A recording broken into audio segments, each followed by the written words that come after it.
My name is Izaskun Kortazar and I teach Spanish at the World Languages Department inside Boise State. Today I'm going to talk about the pros and the cons of the use of mobile technology in the language classroom. And I'm going to base my presentation on the good, the bad, and the ugly movie because every time we do something new, there are going to be positive and negative things. I'm going to talk about why to use mobile technology in the classroom, what are the negative aspects, what are the benefits, and the final reflections from my learning experience. So why will we use it? Because it provides new opportunities to learn, also provides personalized learning, helps to flip the classroom, and helps the student to be more responsible for their own learning. Also helps the teachers to know exactly how much the students know and what problems they're dealing with. So in order to start using mobile technology, I think it's good to ask yourself, what goals am I trying to achieve by using mobile technology, and how can it help me to achieve them? And also think about the pros and the cons, and what am I going to do if something doesn't work? And what does it make sense to use it in the classroom? When is it better to use it outside the classroom? Because technology can help or can also interfere learning, so we need to be very careful. It's very important to also have a purpose or a goal and not to start from the apps or beautiful things to do. Just focus on your goal. So in my experience, what were the bad and the ugly? It was very time consuming in the classroom to deal with technology, with the problems, with the students not knowing the iPads. It was overwhelming from some students to use so many different kind of apps. We were lacking infrastructure. For example, students do a composition in the iPad, they couldn't print it out because we didn't have e-printers at the university. And also incompatibly use issues. So sometimes the iPads are not compatible with the ebooks, so they cannot really see very well from the iPad. Also having internet problems in the classroom, using an app for all the students, trying to get to know how much the students know and not getting information from some students. Also be careful with different styles of learning. Some students prefer writing on a paper and not writing in a digital form because it helps them memorize. And we also need to be very careful with distraction because some students use the laptops to be somewhere else and not really doing activities, or they use web pages. So they have this temptation right there. Another problem that I deal with is the ebooks. Students do activities but their answers disappear, which makes them not have so many questions and not really reflect so much of their activities. Students' work also disappear when we do activities like near productive in class for collaborative purposes. For the teachers, it's really good to collect all the data, but the students don't have access to those activities. Sometimes students don't see technology as a necessity, that they don't see like something that is helping them, and they see it as a problem and something that's making them lose human contact in the classroom. So we need to be very careful and balance the use of technology very well. But it also has many very good benefits. For example, it's very practical. You can help students have more opportunities to do oral exams or oral practice. The students can be working in pairs, they can record themselves, and in 5 minutes you have all the students talking and you have access to the oral data. They can do with Google Voice 3-minute messages. Also, it's very good to personalize and diversify, so you can give them different projects during class. They have different web pages and they choose topics that they care more about and they have more interest, so they're going to be more invested in the classroom. It also provides opportunities for them to take responsibility. So, for example, they need to provide some oral feedback or oral compositions, and they need to correct their own or someone else's compositions by using Evernote or video notes. It also helps you create videos with Camtasia, for example, to flip the classroom so the explanations stay outside the classroom and we have more time in classroom to really work in groups and see what problems they're dealing with. And it helps also to do group work outside the classroom because they can share documents. For example, with Google Hangouts, they can have a PowerPoint group, work as a group, and they can edit together without having to meet each other. For all our capacity, they can use Google Voice and they can leave you voice messages so you are aware of how well they can speak. For web pages, for example, you can ask them to compare 3 different cell phones before they decide to buy one, and they can talk to each other, and one can be the person selling the cell phone to another person. So they're using real life materials in Spanish and they're personalizing what type of cell phone they want to work with. Another way for them to take responsibility of their learning, you can create a Google Docs where the students have to ask each other questions of grammar and they have to answer each other, so that the responsibility is on them. The teacher has nothing to do with that document. Another example is that they need to talk to native speakers outside the class or in class in partners. They need to record themselves and then they need to correct their own oral activities. They can use this with Evernote, with Record Pro, with voice memos, with many different apps or web pages. For Flip the Classroom, we can use Camtasia to videos and give them all the presentations before the class. And for group projects, they can use Google Hangouts and share all their work outside the classroom. What are the other benefits of using mobile technology? If they have ebooks for different classes, they don't need to drag the books, they don't need to have anything heavy, they can work from the university even if they didn't bring the book that day. So it provides more opportunities to work at any place where you have internet.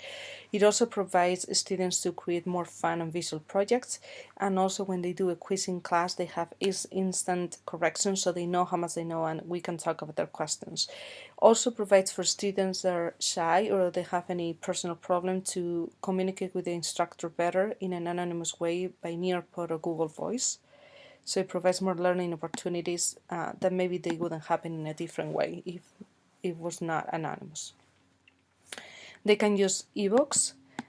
They can use, for example, Nearpod, and that way we can see how much they understood the explanation or how much they can remember. We can see each question, how much the students understand, and we can decide in class what topic we need to review or cover in more in depth. If students use, for example, the app called Notability, they can organize the notes very well, they can record what the instructor is saying in class, they can add pictures that they took from the whiteboard with explanations, they can type their own notes, they can handwrite their notes, they can draw, they can have way better organized notes for all their classrooms. It's also very good for the footprints, not to have to make photocopies and waste ink, and also very clean and fast for students to show the homework on their cell phone. They take screenshots of the homework and you get to see what they have done. For more projects, they can also use Haiku, GoAnimate, or Powtoons. There are different apps that help students get organized. This is activity made by students with Notability. This is how they can show the homework. To be more creative with their, for example, a grammar project, a grammar explanation, they can use animation like GoAnimate or Powtoons, and they create beautiful videos, or also voice. For the teacher, what are the best advantages of using technology? It's much easier to know each student's level and what they're struggling with and exactly at what moment of the semester how they're doing. Also, explanation effectiveness. You can do a quiz before your explanation and after and see how effective it is, if it's worth it or not, how much they're really understanding or not. It's very good also to measure students' oral level, because it's really easy now in class to have pieces of recordings of students and go through the semester and see how much they improve. And it's very easy also just with a cell phone to know students' opinion like every week or every class, how they're doing with the class. It helps you with your time not because you don't have to make photocopies, and it's very good to be able to make changes last minute. Any mistake that you find, you post it on Blackboard on the web page, and students have access always to the last document without mistakes. It also provides different working rhythms, so students have access to all the materials. If they finish an activity, they're not waiting for the other groups, they can just keep going, and we save time in class. And we make sure the students that are more advanced, they don't get bored. This is an example of how you can see students' progress before your explanation or after an explanation, and also an example or how to see students' levels and what questions they have at grammar, what they understood, what they didn't understand. And it's totally anonymous. I don't know who I'm writing to, but that person gets his answer. It also provides in-class collaboration. Students can work on the same project, or we can share what the students have done in class, but not telling who did what. Also, it helps them a lot to be ready before the classroom. You can ask them to memorize flashcards and do a test in the flashcards, and they need to get an A or a B before they come to class, so they're ready to talk in the classroom. And that has improved a lot the quality of the conversations in the classroom. It's very useful to do office hours. I can download my explanations on Notability. I can record my voice explaining them again in my office hours, and the students can do activities. We can write down the activities and everything that has happened in that office hour. They have that entire package, and they can review that later. They can also do presentations recording YouTube capture, any cultural activity. You just need a cell phone, you record yourself. And they can also evaluate their own presentations. They pass this video to video notes, and they take notes and they say where they could have improved in this all a video or presentation. It's also very good for the instructor to save time and provide oral feedback. Students sometimes prefer that for compositions. You can record your voice, and that way you don't have to take so many notes in the compositions. And it's very good also for final review or reflection. How much did the student learn? Students going to give you more feedback by talking in a video than doing a general paper evaluation, and you're going to get to know their opinion much more in detail. You can, for example, work it out to summarize finish a chapter, a lesson, and do a review of everything, or different words to promote debate in the classroom, or helps them with ideas to do different compositions. This is an example of how they can study to be ready for vocabulary. And finally, as a reflection, what I've learned from these 2 years of using mobile technology in my classroom is that things that I still need to think about or I want to improve, it's how to be fair with the students, how to make sure that we're not pushing them to spend too much money, to respect their different learning styles, make sure that we go from the specific goal to an app and not the opposite direction. That's how they sell us the apps. You can do this, you can do that with the app, but how is that helping me with my classroom and with my goal? That's the most important thing. Make sure that you balance your time so technology is not overused in the classroom, and make sure that you're ready for the technical problems and you have someone to support you and you prevent things. So you test everything. Every time you do a new app, you test it with yourself, with another coworker, before you really use it in the classroom. Think about if it's worth it to have an ebook or not, because sometimes it complements a paper book very well, but sometimes it really doesn't substitute that so well, because the students' answers and work disappears, and then they come to class and they don't have that many questions. Be careful with laptops; they can be a big distraction, and make sure that there is always a constant evaluation so students get to talk and explain their feelings. Make sure that since we're adding all these new technologies, we're also eliminating things from the syllabus so we're not overwhelming ourselves and other students.